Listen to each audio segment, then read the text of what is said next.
ਸਾਂਝਾਂ ਤੇ ਸਕੀਰੀਆਂ, ਪਾਈਆਂ ਗਲੇ 'ਚ ਗੁਲਾਬੀ ਨੇ ਜ਼ੰਜੀਰੀਆਂ। ਸਾਡੇ ਨੈਣਾਂ ਵਿੱਚ ਆਸ਼ਕੀ ਦੀ ਤਾਲ ਹੈ, ਤਾਈਓ ਨੱਚਣੇ ਨੂੰ ਕਹਿੰਦੀਆਂ ਫਕੀਰੀਆਂ।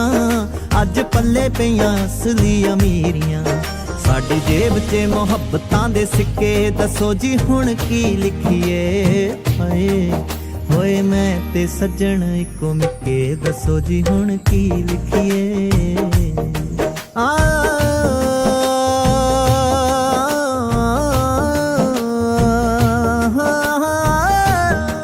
ਸਾਨੂੰ ਅੱਜ ਕੱਲ ਸ਼ੀਸ਼ਾ ਬੜਾ ਛੇੜਦਾ, ਨਾਲੇ ਛੇਤੀ ਗੱਲਬਾਤ ਨਹੀਂ ਨਵੇੜਦਾ।